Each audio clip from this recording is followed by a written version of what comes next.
This Dominate the Diamond show is brought to you by Manscaped. Who is the best in men's below-the-waist grooming champions of the world?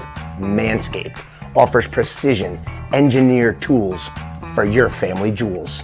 Manscaped just launched their 4th generation trimmer, the Lawnmower 4.0. That's right, you heard it right, the 4.0. Join over 2 million men that have tried this product. Imagine shaving with a sleek, well-designed, and optimized trimmer that makes shaving time your favorite time in the bathroom. I'm one of the first people to try the new 4.0, and I'm blown away by the performance. The craftsmanship and details on the 4.0 are next level, focusing on intelligent functionality and incredibly comfortable grooming experience to make the me time the best time and enhance your confidence with some nice, smooth boys. Get 20% off and free shipping with the code DOMINATE20 at manscaped.com. Your balls will thank you later. And that's the ball game.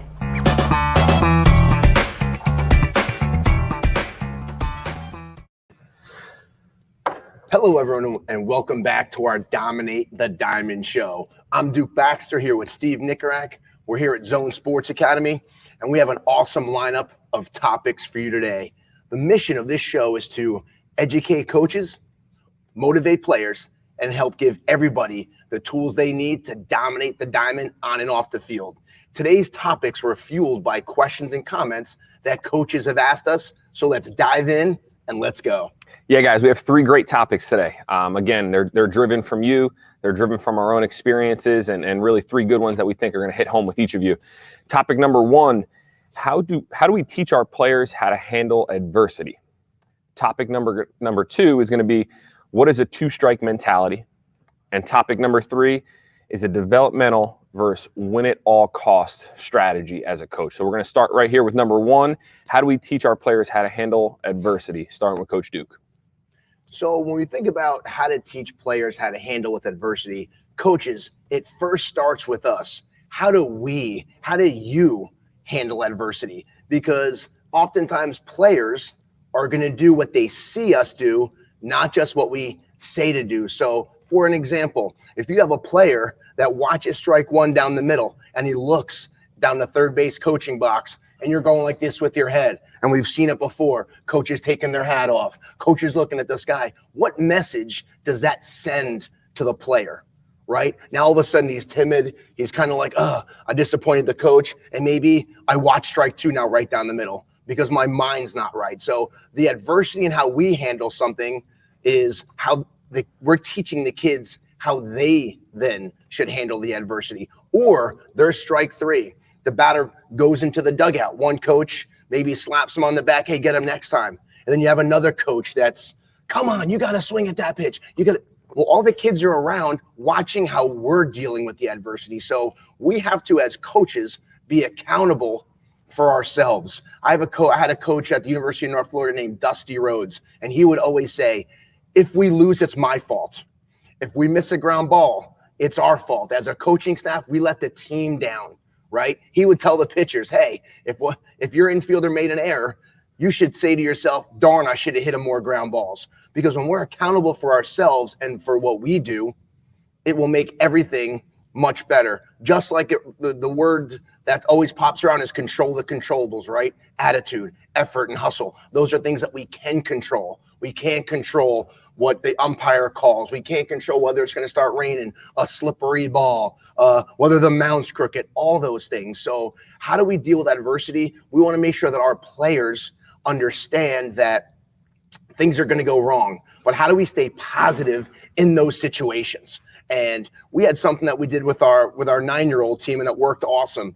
We saw this from Skip Bertman way back in the day with LSU, is he had a little toilet bowl, and we would flush it. And it was a little toilet bowl. It was plastic, and when you pressed it, it would like flush the toilet. And he would always say, when you come in the dugout, if there's something that you didn't do well, just flush it. Get rid of it. Let's move on, and let's get back on the fence, and let's cheer on our team. So our little guys would strike out. Maybe they'd come in with a tear. They'd run over to the toilet bowl. They would flush it, and then they would just start cracking up laughing because it was the funniest sound. So we were trying to teach them how you have to have a short mindset to where when something goes wrong, we have to be able to bounce back fast. If I strike out, I have to be able to sprint on the field, and now my job is to play defense and hopefully steal some hits from their batters. So that's something that we wanted to talk about with dealing with adversity. One of the other thing is focus on quality at bats and not batting average. Right? A kid might lace a line drive and come into the dugout and, well, it's an out. It's an 0 for 1. But was it a good hit? Did he hit the ball hard? Yes. Well, that's a quality at bat. Or a walk. How many times do we see little Johnny walk, or even you hear coaches and parents, oh, he walked again. Well, a walk in baseball is a base runner. That base runner's job now is to score.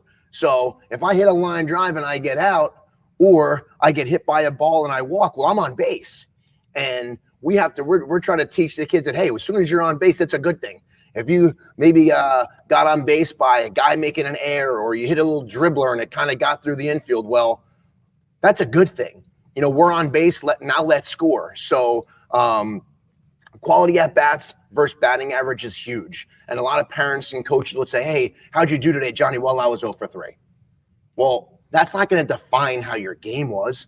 Maybe you were 0 for 3, but maybe you got one sac fly, you lined out to center, you lined out to first, and you struck out with, fouling off 7 balls, and you struck out on the 14th pitch. Well, that's an awesome at-bat. So you might have been 0 for 3, but had a really quality day. And what else did you do? Maybe you made a diving catch. Maybe you stole 2 bases and you scored the game-winning run. So we can't define the game by sometimes just the outcomes of what happens. So quality at-bat versus batting average is another really good thing that can help your players stay positive when maybe it was still an out, but they did something well. And then what do you do, which we're going to talk way more about this next week, is when someone's in a slump. What is a slump? A slump really is defined as the inability for an athlete, maybe something broke down and they're not doing well. Maybe they're 0 for 9. Maybe they just got over an injury and they're just coming back and they're not at top performance, so they're slumping a little bit. How do we overcome those? And a lot of times it's a mental thing. A lot of times it's just maybe shifted in the box. What we don't want to do is try to dissect and rip apart our mechanics and start from scratch. Derek Jeter said a great quote. When he was 0 for 22, he goes, I'm not much closer to going, 7 for 11. You can only hold me down for so long. So yeah, I might not have hits now, but that means the law of averages say that I'm getting ready to have an awesome week next week. So you can kind of talk your way into a slump and keep yourself in a slump, or you can get yourself out of one pretty quickly by just the mental mindset. So adversity starts with us as coaches, staying positive, making sure that we're defining what and how to overcome the adversity. The flush, it's big. And I know Coach Steve has some really good points as well. So Coach Steve, what do you have? Yeah, I think that's all really good stuff by Duke there. I think we have to understand as coaches, baseball and softball, they're games of failure. We are going to fail a heck of a lot more than we succeed. And great quote I heard one of our coaches' conventions here was, are you focused on the 7 or are you focused on the 3? So basically what that means is we've all heard it. You get a hit 3 out of 10 times and you're on the all-star team. Major leaguers, they get a hit 3 out of 10 times and they're Hall of Famers. Well, what are we teaching our players to think about in between those at-bats? Are you going to focus on the 7 times you got out, or are you going to focus on the 3 times that you got a hit? And just touching on what Duke said there about the slumps, we have to find a way to focus on the 3 successful at-bats and not the 7 times we get out. Because I can't tell you how often a kid will get out a handful of times in a row and he's in the dumps. And he's going up to home plate, with negative thoughts in his head. He's thinking about all the wrong things. And, it's funny, I ask our players, especially in my lessons, I'll say, what's the difference when you go up to home plate? You're 2 for 2 with 2 doubles. You get up in there, your third at bat. What's going on in your head? What are you thinking about? And they start laughing, and they just can't wait to hit, right? They can't wait to get in there. They know they're going to get another hit. So then I'll say, well, what about if you're 0 for 3 with 3 Ks? What are you thinking about in that 4th at bat? And most of the answers are, well, don't strike out again. Just find a way to put the ball in play. Like if you go up to home plate with that mentality, you might as well not even bring a bat, right? So we have to find a way in between at bats, right? In between those failures to find a way to breathe, to slow the game down, focus on the 3 successful ones, focus on being aggressive when you get up there because nothing changes. Your 3rd or 4th bat means just as much, whether you're 2 for 2 or you're 0 for 2. So we have to find a way to slow it down, get in there, be aggressive, regardless of what your numbers say from your first couple at bats during the game. I'm a big believer that we have to teach our players how to be good teammates. Right? We've all seen it. I've seen coaches be repetitive and say the same thing over and over. But there's nothing more valuable than a player going up to a teammate after an error or after a strikeout and putting their arm around him and saying, "Hey man, you're all right. We got you. We're going to pick you up right here." Right? Because after a while, coaches say it so often. Our words start to go in one ear and right out the other. So what I've done is I've found a leader on the team and I say, hey, Frankie, go over there and put your arm around him.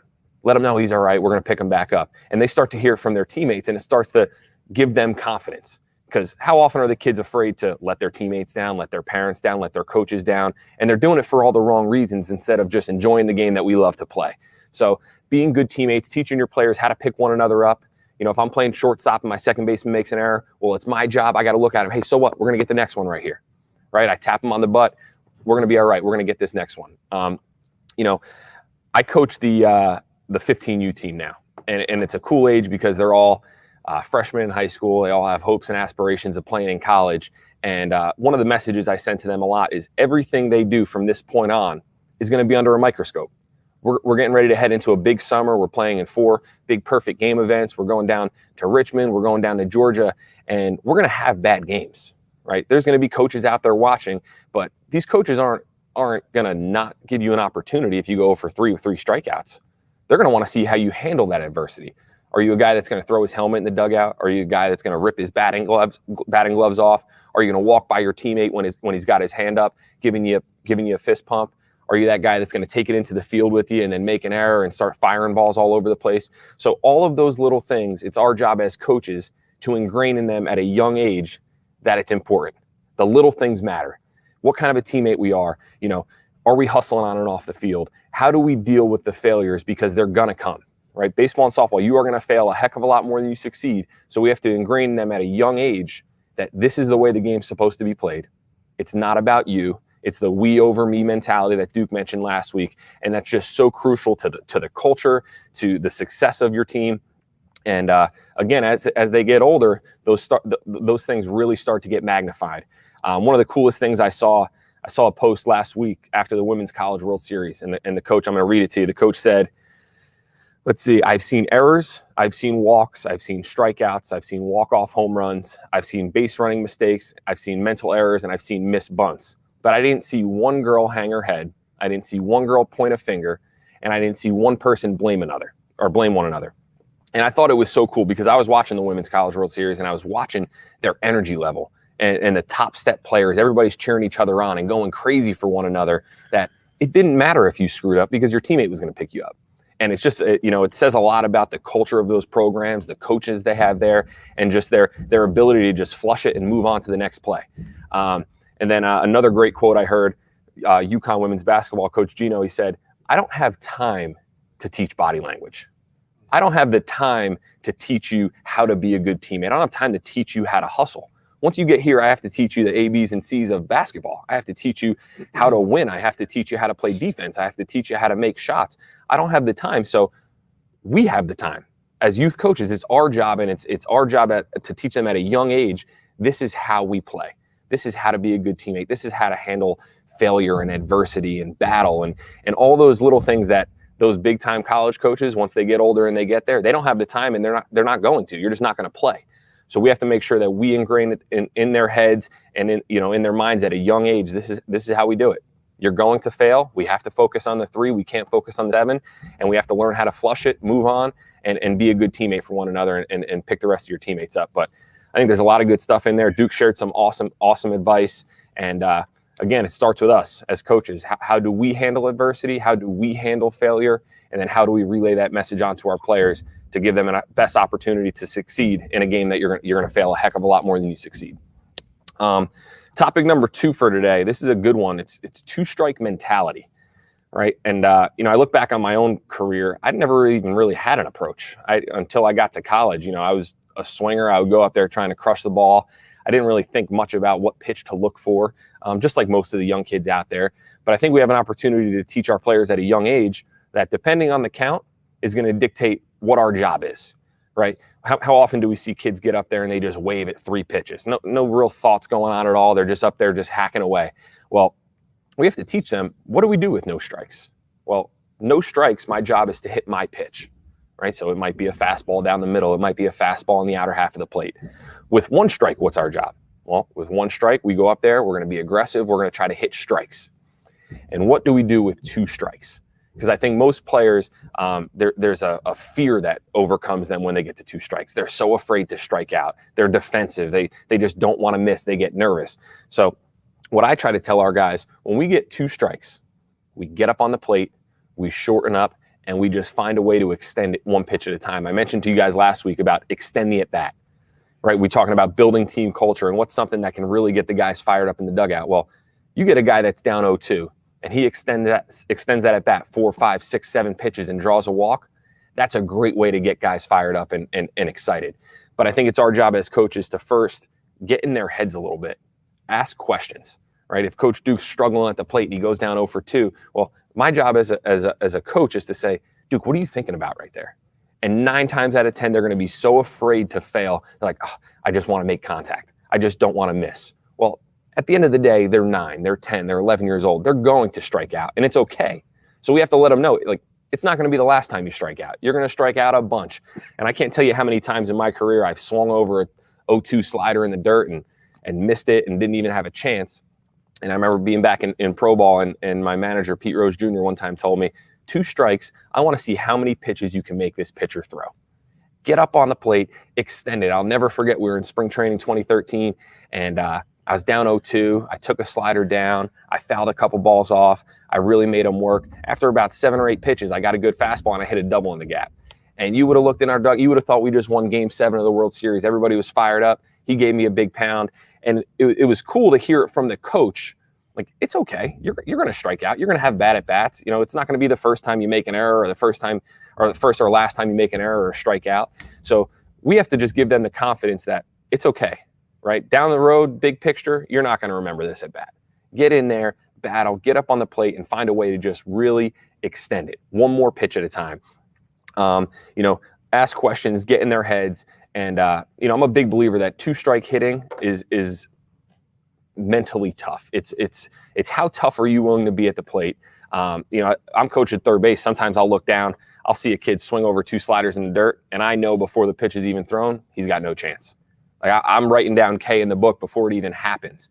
But when I look in there and I see a kid take a couple good aggressive swings, he lays off a fastball up, he lays off a slider down, he's battling. Now the team gets behind him, they're cheering from the dugout. It's so important that we get behind them in those situations and build that culture about, just be tough. Find a way, get up there. If it hits you, great. If you can draw a 6-pitch walk, great. But whatever you have to do, make that pitcher work for it. We're not going to just be, we're not going to have fear and nerves and anxiety about striking out. You get to 2 strikes, well, let's go. 1 pitch at a time. It's a 1-pitch battle. How long can you extend the at-bat? How many pitches can you make that pitcher throw to extend it? So, again, we want to teach them about approach. We want to teach them what to look for in no strikes, 1 strike, 2-strike counts, and then give them the confidence that at the end of the day, if you strike out, it's okay. But we're going to do whatever we can to just be tough and extend it 1 pitch at a time. I think that's awesome. Steve mentioned this a little bit earlier in last show about talking to the kids and communicating with them of certain things that they might be afraid of or they might be scared of. And, 2-strike hitting, I think, is one of those things. And what are you thinking with 2 strikes? And have them answer you. Well, I'm afraid that I'm going to strike out. I'm afraid that my dad's going to scream at me because he hates when I strike out, or he doesn't like when I walk. He says I have to make contact with the ball. And so all these other things are going on in their head, and all we're doing at the third base box is saying, hey, let's go, keep battling. But all he can think in his head is, I better not strike out.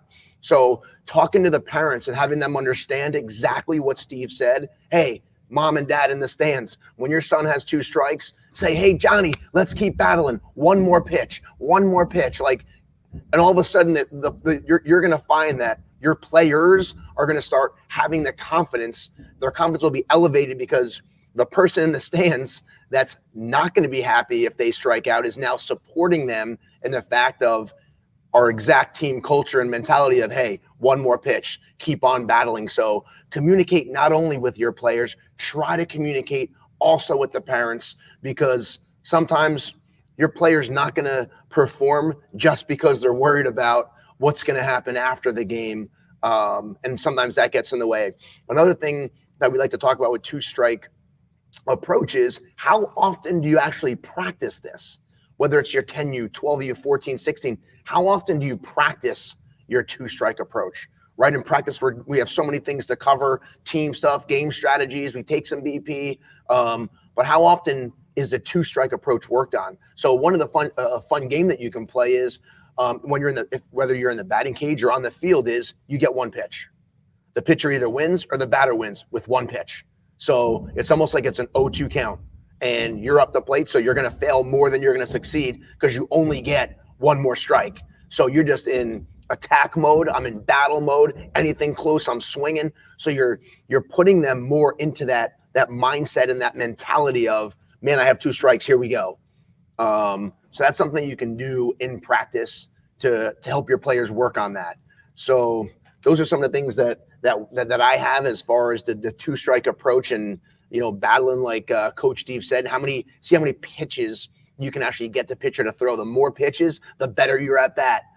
Whether you strike out or not, a 10-pitch at bat, 11, 12, 13 pitches is definitely a success. So work on your 2-strike approach, work on the mentality of it, build their confidence, and hopefully that helps. Yeah, one last point, and we have to teach our players to slow the game down.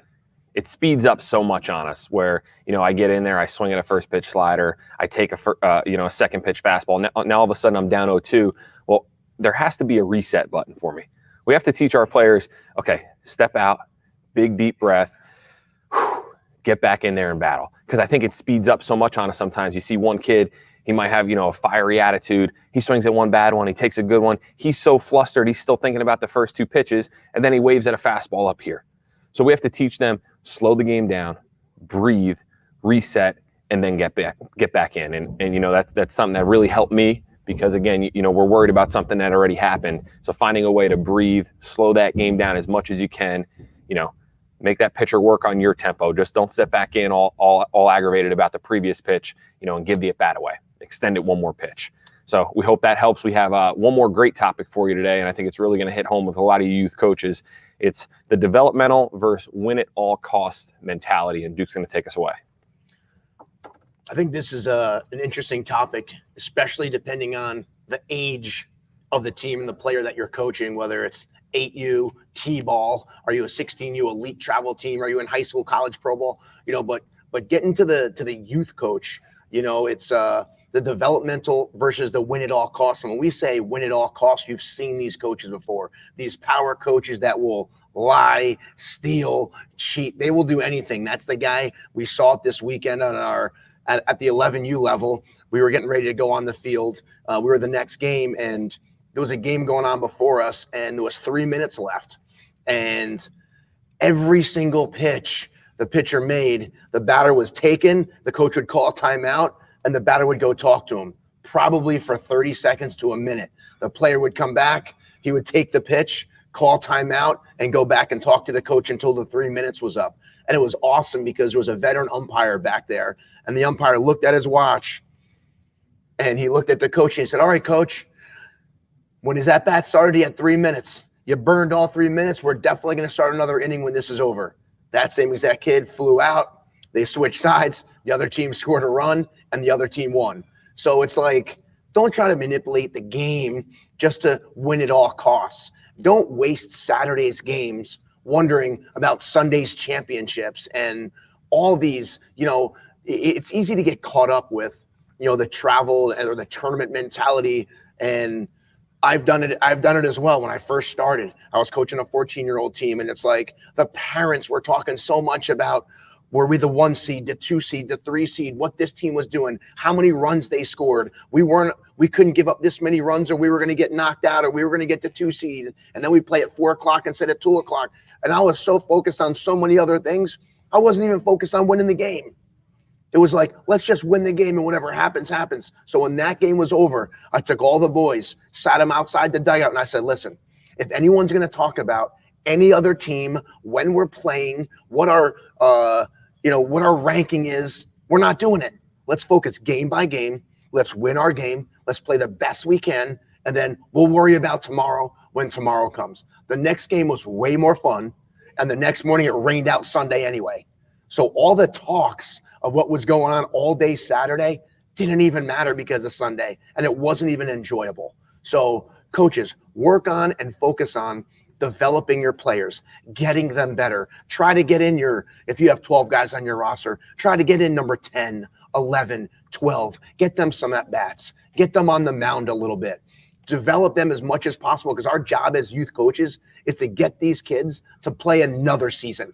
It's not just to win these 5 championships and then move on. It's how can we get these kids to develop, continue to play. And if we do the right things development-wise, we're going to win a lot of championships. We're going to win a lot of games. It's a byproduct of building a good team culture, teaching them how to respect the game, the opponents, the umpires, and their teammates, and teaching them the right way about the life lessons that are going to take them through the rest of the season. Now, Coach Steve's going to talk about, there are times where there's a line between, yes, we're going to develop them, but we're also trying to win games. So don't take this as, I'm just develop the kids. Who cares if we win? Who cares if we lose? None of that matters. I'm not saying that.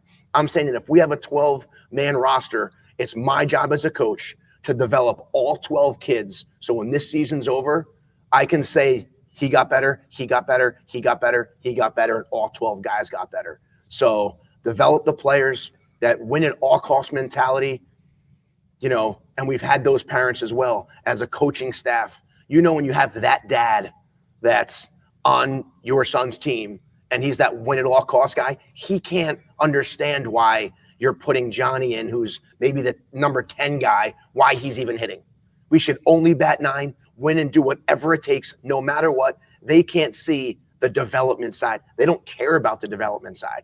They don't care why you're making decisions. Did we win or did we lose? And that's all. And being a good youth coach, you're here to develop them, get them all better. And in return, you're going to win a ton of games, win championships, and have fun doing it.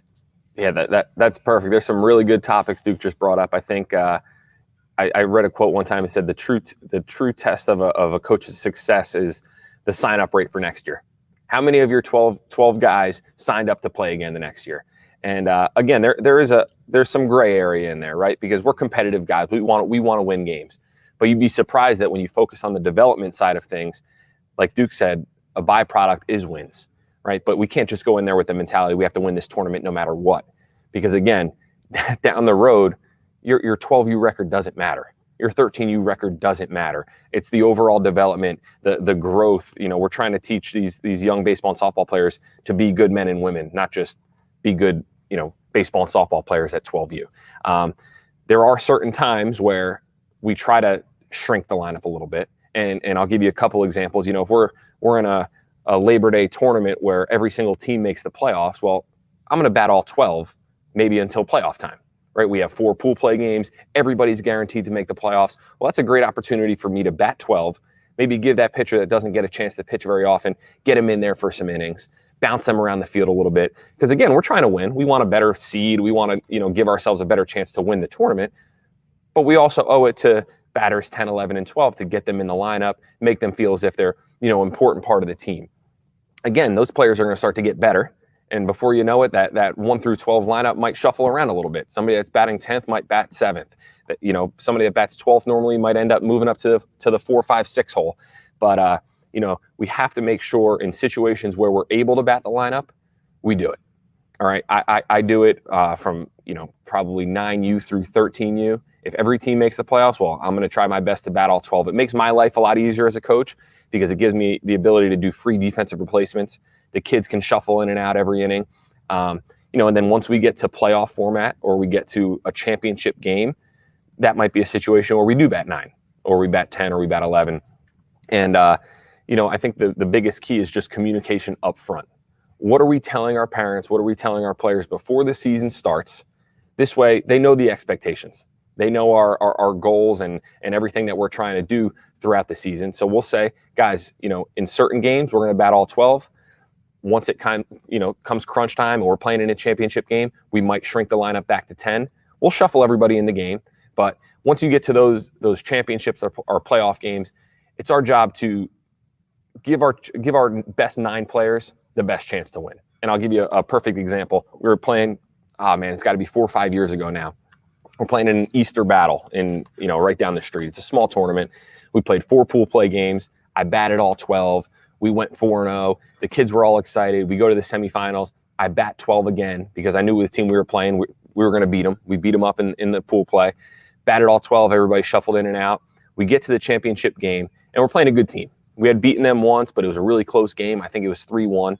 And I look at our guys before the game, and I say, I'm going to bat 12, but not everybody's going to play defense. I think one kid had just pitched in the semifinal. He threw 70 pitches. He didn't need to play the field. One kid was really struggling on defense. He had booted a couple balls, made some errors. So I told them, guys, you're going to hit this game, but you're just going to be the extra hitter, or you're going to be the DH today. They were fine with it. They wanted to win. They wanted to win a championship. And I said, I owe it to our best 9 defenders to put them on the field, give ourselves the best opportunity to win, because championships don't happen very often. You coaches out there know there's a lot of teams in these tournaments. You don't always get there. So when we do get there, we're going to try our best to win it. So we ended up winning. I think we won 5-2. The guys were all fired up. It was our first championship at 12 or 11 or 12U. And the kids were great. We took pictures. We got T-shirts. About 4 hours later, I got the nastiest email from a parent. And it was one of the parents that their son had sat. And she said, what are your goals for this team? I thought you were focused on the development. My kid was so embarrassed. He doesn't even want to be a part of this team anymore. The way you handled yourself during that game, you would have thought you were trying to win Game 7 of the World Series. So I read this email. It's like a page and a half long, and I'm boiling. So I type up an email response. I deleted it. I typed up another one. I deleted it. I ended up waiting 24 hours. We have a 24-hour policy that we try to stand by because, again, emotions fly. You get mad. You say the wrong thing. So I let a full day go by. And the next day I responded, dear Mrs. So-and-so, I really appreciate the feedback. I talked to your son before the game. He's been struggling a little bit on defense. And, we had made a championship. It was our first championship of the summer or the spring. And, I thought I owed it to the best guys on the field to go try to win that game. He was still a big part of the team. He went 1 for 3. He got a walk. He played a great game. And looking back, I don't think the player was necessarily embarrassed. I think it was the mom. And she was coming to the defense of her son. She maybe felt bad for him and didn't know how to handle it. And again, that's parents. Parents coming to the defense of their kid. She got frustrated. She vented to me. I waited a day. I sent her a nice email back. And at the end, I said, let's work on it. Your son needs to work on these 3 things on defense. And I'd love to have him in the championship next time, but he's got to get a little bit better first. And I think, a couple hours later, she sent me an email. Thanks so much for the response. I really appreciate the insight. Looking forward to the weekend and congrats. And it was done. It wasn't an issue moving forward. But again, it starts with us. It starts with our communication. It starts with our expectations and, what our goals are. What are we trying to achieve from that season? And our number one goal was development. But every once in a while, you get to that championship game and, we're playing against a team that's batting 9. Well, we have to give ourselves an opportunity to win.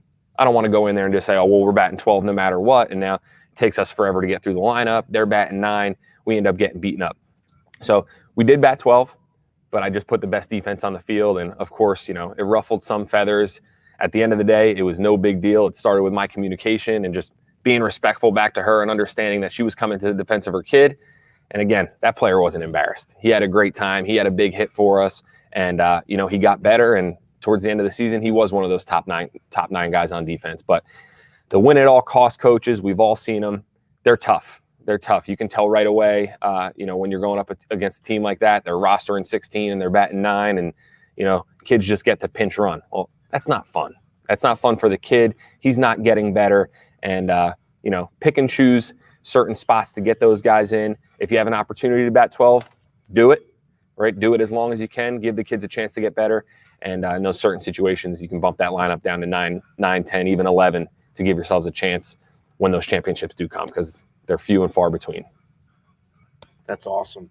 So we hope that everybody enjoyed this show. We'll continue to dive into topics like player development, communicating with parents, how to run efficient practices. So in the comments below, add in anything that you'd like to hear us talk about and discuss or demonstrate, whether it be drills, different parenting situations or challenges that you have, game strategies, all those things, all those topics, we will make sure that we go over. Next week, we're going to make sure that we're talking about how to handle slumping. How do we handle slumps, the mental side of it, the physical side of it, how we can help them as parents, what we can do as coaches to really help our players through those tough slumps. So hope everybody enjoyed the show. Steve and Duke, make sure you go out and dominate the diamond today.